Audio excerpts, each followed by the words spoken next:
Do not do these things in a coin shop.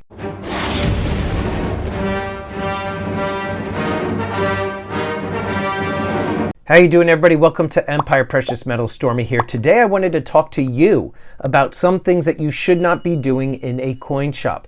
Now, this sounds like a ridiculous topic. However, this is actually a thing. There's a lot of things that people do, and I've seen it happen many times when I've been at the coin shop. A lot of things that people do that are either faux pas or pet peeves of the coin shop owner, or they just do some really stupid things that they shouldn't be doing in a coin shop, which can cause them to either be asked to leave, or there could be a very awkward conversation, something like that that can just turn people right off of the hobby. I'll give you an example. When I first started stacking about 6 years ago, I went into a coin shop not too far from my house. And as soon as I walked in, there was this old guy behind the counter, and he was just like looking at me, kind of hawking me, made me feel as if I was being watched in case I was going to shoplift. I didn't understand what the guy's issue was. When I started to talk about prices on American Silver Eagles and generic silver rounds, instead of dealing with this old guy, Lenny, and I'm just calling him Lenny, he just looked like a Lenny to me, and he would go into the back to talk to his boss, and then he would come back and give me a quote. So I would ask him, hey, what's the price on these American Silver Eagles? He would say to me, hang on. He would go to the back, and then he would come back and tell me. Then I would say, well, what about these silver rounds? And he would say, okay, let me check. Then he would go to the back, ask his boss something, and then come back. And then I wanted to sell him some of these generic silver rounds that I got, and he took the entire case of the generic silver rounds to the back. His boss looked at them as he was eating a sandwich, and then he came back and told me how much he was going to offer me. It was a very weird experience. Needless to say, I never went back. And because of how uncomfortable I was made to feel at that coin shop, I never went back, which is one of the reasons why I always go to US Coin Trust down by me, owned by Steve, as you have seen him in many videos, as well as Tim Puro of Puro Coins up in Rutland, Vermont, who's going to appear in this video. Now, a lot of people don't have coin shops near them where they can build a rapport, so they do shop online, which brings me to today's sponsor of this video. If you are looking to buy silver, gold, or other precious metals, then you're going to need to head over to jmbullion.com/empire. JM Bullion is one of the world's largest and most trusted online dealers of all things precious metals, currency, collectibles, and more. So again, check out jmbullion.com/empire or copy the link in the description. So with that, I do want to jump into the interview with Tim Puro of Puro Coins when he tells everybody about some of his pet peeves and some of the things that you should not do in a coin shop. But what are some of the things that customers have done that just kind of really irks you, or just get out, leave? You don't have to mention names, but yeah, no, it's hard for me to do that because if it weren't for customers, I wouldn't be here. It's hard for me to comment on that. Okay. I mean, there's little things.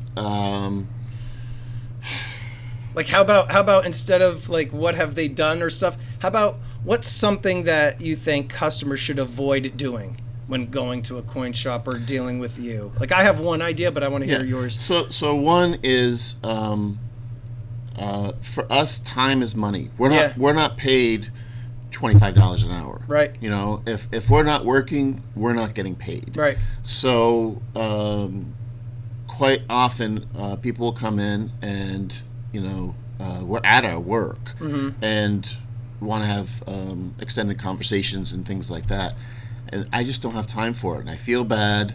I know I don't kick them out or anything, right?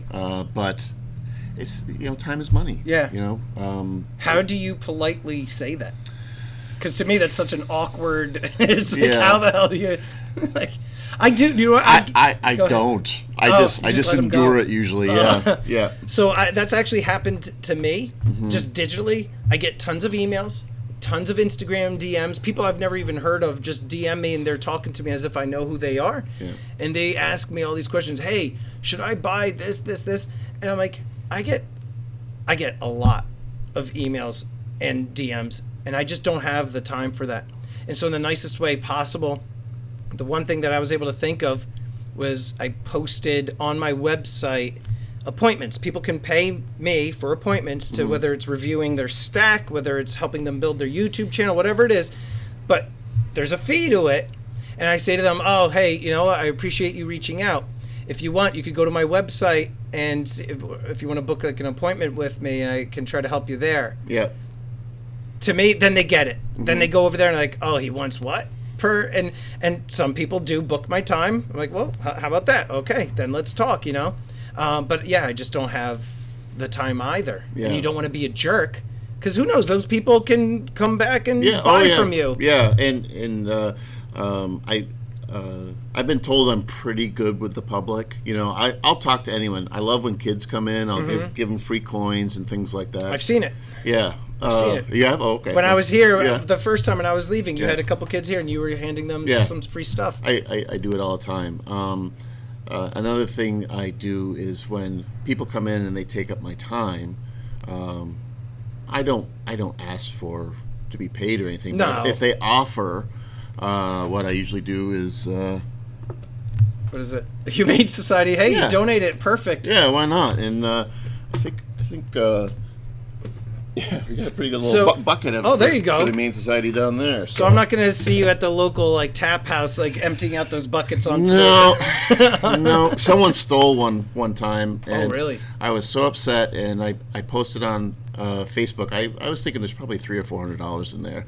I posted on Facebook, and I got $500 for the Humane Society. Wow. went right to them. So Wow. So that made me feel good. But Yeah. I felt bad that someone swiped it on Of me. course, that's a real D-bag move for Yeah. somebody to steal from charity. It is. Yeah.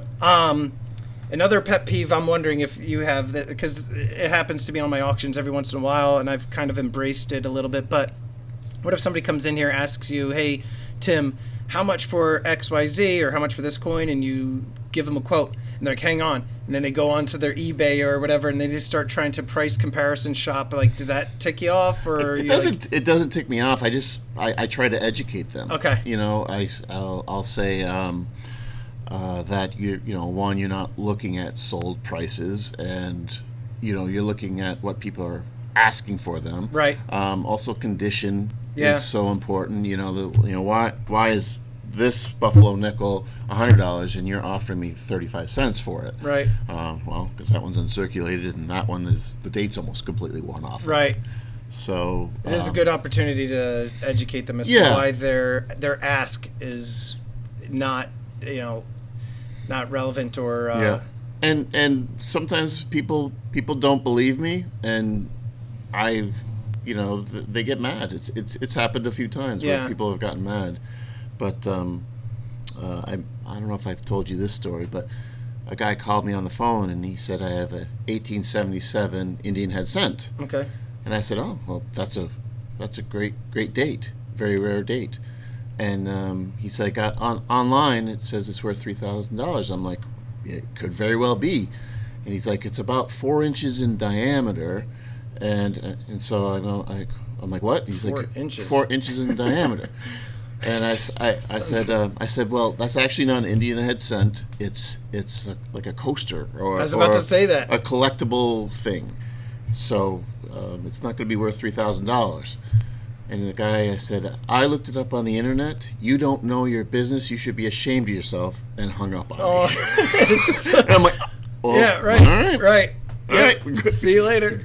Go for it, dude. Yeah. Now, another thing that I know is a pet peeve of a lot of coin shop owners is when people do the price comparison shopping on their phone. In my opinion, you should have that done in advance before going into the coin shop. It's a little bit rude when you're talking to them about the prices of a particular coin or item, and then you tell them, hang on a second, and then you go and you start scrolling through your phone to check the prices on eBay, and then you quote them something telling them, well, it can get it for a lot less over here. It's a pretty annoying thing. So you just want to make sure that you keep that in check, or maybe have an idea before you go, so that way it's not so obvious and annoying to the coin shop owner. So let me know in the comments down below, have you ever done any of these pet peeves listed in this video, or have you seen other people do something in a coin shop that have just kind of made you cringe? Let me know in the comments down below. And I would like to quickly thank these elite channel supporters. And if you haven't already become a channel member, please check out the awesome perks and join today. With that, this is Empire Precious Metals. Until next time, long live the Empire.